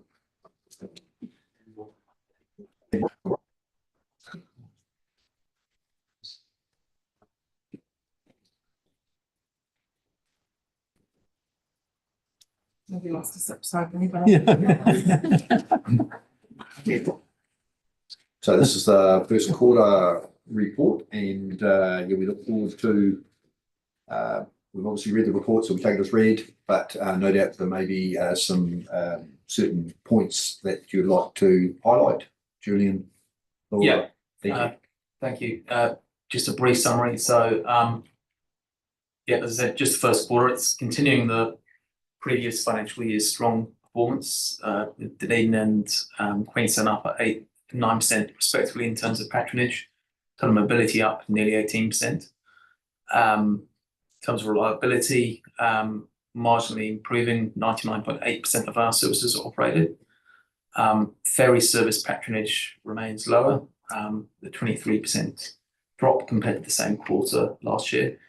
We talked about the reasons for that at length at the previous meeting. All I would say that perhaps is in the paper is it's important to note that the growth in bus patronage is building on an extremely strong previous year, where we had increases of over 20% for Dunedin, 50% for Queenstown. So it's growth on growth. So I'd love to see it continue, but we had such a huge year last year, and it's very hard to predict where it's going to go. Only one quarter in, but it's only possible it could plateau. Hopefully it will grow, but we shall see. Getting further into the future with the introduction of new services such as the on-demand Queenstown business case and so on might drive patronage further. But yeah, just want to make that point that it's comparing just the quarter, first quarter this year to the previous financial year's quarter. And the previous year did have, some really strong growth, which is why figures are slightly lower than, yeah. Yeah, it'd be fair to say that 23-24 year, all of a sudden the stars aligned. Yeah. And we've been waiting for a little while for that to happen. Yeah. Through no fault of our own. Yeah. Cheers. What I will say is the biggest growth is total mobility. It's really substantive. It's probably driven by the 75% fare subsidy, which is continuing. Total mobility is a critical part of public transport. It's highly valued by its users, and to that end, I have our transport officer, Laura Faulkner, with me today, who manages the scheme within the team, and is going to give you a bit of an overview of the scheme and the current situation. Thank you. Thanks, Laura. Sure. So the total mobility scheme throughout New Zealand is continuing to see an increasing demand. This is likely due to a combination of a 75% subsidy being introduced by NZTA and an ageing population. Access to hoist vehicles is an important part of the total mobility scheme, and we currently have 27 hoist vehicles across Otago, 23 of which are in the Dunedin area. Also known as wheelchair accessible vehicles or WAVs, hoist vehicles are modified cars with wheelchair lifts and specialised anchors to secure wheelchairs in place. In order to encourage more of our operators to invest in WAVs, there is funding available to help operators cover the cost of installation of hoists. This is 100% funded by NZTA and can cover approximately 3 hoist vehicles per year. In the financial year of 23 and 24, 2 applications of 4 hoist funding were approved. The Total Mobility Scheme is currently under review, led by the Ministry of Transport. This will be the first comprehensive review since 2005. The purpose of the review is to establish how the scheme could be improved and provide better outcomes for those with impairments from using public transport. The review will also be investigating funding mechanisms and the operations of total mobility. Since the implementation of the 75% subsidy, we have seen a change in user behaviours with a significant increase in usage, hoist trips, and longer distance trips. The review aims to cover the following points: how total mobility could be made more accessible, from the eligibility criteria to cost to users and interregional use of total mobility, how the operations could be improved, and if any changes are required to deliver a more consistent and equitable experience of total mobility nationwide. opportunities for more innovative services to total mobility users, financial compensation to service providers, including fair compensation for installation and maintenance of essential equipment, specifically wheelchair accessible vehicles. And finally, the funding mechanisms for total mobility scheme, the potential for new or innovative funding mechanisms. And the review is currently scheduled to be completed by mid-2025. Excellent, thank you, Laura. That's good to have a sort of slightly deeper dive that we normally have with total mobility, so much appreciated. All good to go to questions now, Julian. I just had one query, where it talks about this relatively minor drop off in revenue, and I'm just referring to Dunedin. And if you look at the unit, I think it's unit 3, the drop off is minimal, it might be 3%, and then look at the other units, they hover between sort of 10, 11, 14%. And I just wondered, is there something that has caused that, or is it just sort of a random situation that there's no clear answer to? Yeah, first we're already doing a bit of a deep dive into the data for the next meeting. We'll have half a year's data, but it's basically at this stage, as far as I can tell, it's due to passenger type on different contracts. So the primary reason for the drop in revenue is to do with concessions. Some concessions have been withdrawn. Council's made 7 to 12-year-old fares free, and so the weighting of people travelling on those different contracts will is one reason why there's some variation. But yeah, there are some interesting patterns. So we are looking into that. Yeah. Okay. Thank you. Questions? Elliot, Alan. Cool. Really cool to see an increased focus on the total mobility and accessibility stuff. My question's not about that at all though. Just wanted to take paragraph 12 and just ask, because it talked about the PTOM units and had a little explanation of PTOM. Just wondered, is that still the case under the SPTF as well as PTOM? Yeah, effectively for the immediate future, that's the case. Yeah. So we still have we're still tendering for groups of routes in a single contract unit. Yeah. Yeah, but does the current framework require that, the new framework, does that require that, or is that just the framework that we're working under, because that's what we've done under? Yeah, there's some I'd have to get one of our planners in to get more detailed explanation, but we're effectively working in the sort of hybrid with factors in the SPTF that sitting here. But yeah. Thanks. It was good to get that extra detail around total mobility. And I'm just looking at the details about the numbers of operators in section 35 there. I had a couple of groups express concern that there are no total mobility operators in Central Otago, and I see from that no hoists in South Otago either. Does the ORC have any role in being able to encourage the establishment of total mobility services, or is that outside our brief? It's a wee bit outside. We can only, we are reliant on private taxi companies to exist in those areas, as well as to want to be total mobility operators, and especially wheelchair accessible vehicles are really expensive investments. And while we provide some funding for a bit of it, they are still a really significant investment for taxi companies to be making. Yeah, quite. I guess it would be, maybe we will need to give some thought whether there is a way, I mean, we clearly can't demand this, but whether there's a way that we can encourage some of those geographic gaps to be filled. Absolutely, and hopefully out of the review there'll be more understanding from Ministry of Transport side that that's something they're very aware of. Okay, thanks, Laura. I think it's worth mentioning. Literally last few days, Laura's brought a couple of applications from some businesses in Central, Alexander or Cromwell.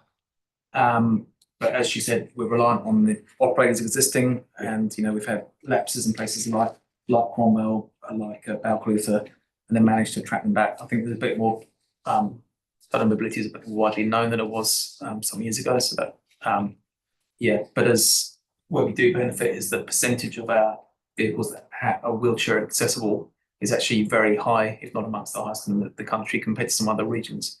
So we do really strongly encourage that. But then you have to have a vehicle that's suitable to take a wheelchair adaptation in the first place. Excellent, thank you, Kevin. 99.8%. That's a failure for Lagoimas, but Swedish rounding. an exceptional result to the transport team. I've just got a couple of comments around that, and there is a question, but I just like to point that out first because I do have a concern around and just to clarify when you are going to come back with some information on it. So we've increased our patronage again, which is superb, but my income, our income is dropped, and that's both in Queenstown and Dunedin. So you've got a 4% drop in income, that you've got a 8% increase in patronage. So when will you come back to us with that breakdown of the cause of that? Because at the moment it's $1.20 a trip is all we're charging people, and that's the average. So it can't be I need to know that somehow, because we've added that Warrington service that will be at a cost. Although I know it's at a better way of doing it, but still we're adding services and the like. So our costs will be going up, yet we're dropping revenue. Yeah, I mean, if you look at the approximately, I'd say about just over a third of the patronage in Dunedin is child fares, of which a huge chunk would now be free. It's a smaller percentage in much smaller, maybe just under a quarter in Queenstown. Hence, Queenstown's had a 1% drop in revenue, I think, and Dunedin around 4%. Yep. But yeah, there is more detail. I suspect by the time of the next meeting, we'll be able to do a bit more analysis on that. Yeah. And so could you just when do we do the analysis, or when do we get into the pricing of the buses? We do that as a separate project. I know Lorraine's told me, but when are we about to do that for Dunedin to assess, or for all our, won't be just Dunedin? So the fare policy is part of Yes. the RPTP? Yes. Yeah. Yeah. And when is that due to happen? Imminent, and I'm getting a nod, but I'm not sure exactly when, but in the next few months. Yeah, cool. Thank you. And I know it's not a question, but 99.8%. Just make sure you publicise that somewhere. Swedish rounding, it's 100. So it is just in response, and Julian obviously indicated there'll be a bit more information around the data sort of at 6 months into the year, just so that the committee gets a better feel for where we're tracking. But it is important to remember that council made some decisions at the end of the Community Connect program that will have a direct effect on our revenue, both in terms of fare box recovery and grant funding from. The grant funding impact was going to happen anyway, but we then made a subsequent decision. So we'll be able to set that out, but it wouldn't be unexpected. It would be, I guess, it's not alarming in that we shouldn't be expecting to see this based on the decisions that were made both by central government and by the council. But we can just do some analysis on the numbers to make sure it's well understood. But I think my message would be, not from a staff perspective, it's not alarming in terms of we wouldn't expect to see it based on the decisions that were made by both central government and by council in terms of the child fares. Yeah. So and mine is around the governance side of us having the ammunition to say, well, actually we are providing a very, very good service at 99.8%, and we've made some really good decisions to help increase that patronage and make sure people have got the services available. So that's right. That's really good. Very positive. Thank you. Can I just seek some clarification what the fares actually are at the moment? Because I remember last year when we did actually make those under 12s free, I thought we'd put the fares up as well for the other groups. So we didn't put the fares up. There was a half price fare regime across the country, and we just went back to the full price fare. So which is $2 flat fare and $1.20 for anyone above the child age band that we do for free. So what is it exactly? Yes, it's $1.20 for a child above the age of 12, $2 for an adult. Those are B card fares, and it's more if you pay cash. so the fare was $2, right? Under the government. But just give us the history. Just So a under- history on that. There was a, Lorraine might cover, but there was a subsidy being offered by the government and that ended. So it wasn't a decision the decision council made was not to fill the gap being left by government, as in maintaining those fares at the Community Connect rates would have been a significant cost imposition to council. So when that Community Connect ended, the fares went back to what this council had always set them at, which was $2.20. The only decision you did make was to retain the child fares free. 7 to 12s. Yeah, 7 to 12, and that comes at a cost because that is revenue we are no longer receiving through the fare box. All right, Lorraine, if you want. That pretty much covers it. We set our fares basically on what we call the $2 flat fare for the adult B card, but we have a $4 cash fare for Queenstown, $3 cash fare for adult cash fare for Dunedin, and then we have the $1.50 concession for child concession it is, but it now for 12 to 18-year-olds in Queenstown, and it's $1.20 in Dunedin. So for a period of time, all of those were half price, and that was the unilateral government subsidy. When that was uplifted, council made the decision to retain free fares for 5 to 12-year-olds. All the other fares reverted to those concessions based off what we call the $2 flat fare for the adult B card. Yeah, so we'll be looking at fares again under the policy. Yeah, okay, right, thanks. Yeah, so as sort of Jack mentioned in the last item, we have started that work so that we can set the principles through the RPTP, but based on good data on what we understand that what we call the elasticities to be. So like if we put the prices up for this much, you'll earn this much, but you're probably going to lose this much patronage. And so where it's going to lead, but we won't be changing the fares at this point in time. That's the bit that I mentioned even earlier that is going to be complicated for us. We're going to have to work around the national ticketing solution rollout. Thank you. If there are no further questions, would someone like to move that we note this summary of the public transport activity in Otago for Q1 24-25? Thank you, Gary. Second by Lloyd. Any discussion?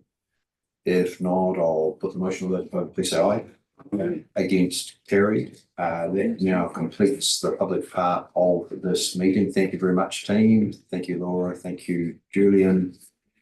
We now move on to moving into non-public, and I move that the committee excludes the public from the following part of the proceedings of this meeting pursuant to the provisions of the Local Government Official Information and Meetings Act 1987, and it relates to item 2.1, which is October 2024 Lake Wakatipu Ferry Services negotiations update.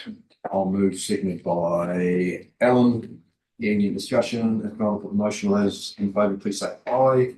Against, carried. And I should have noted that we include that Rachel Finn stays in the room in this non-public, but we've got that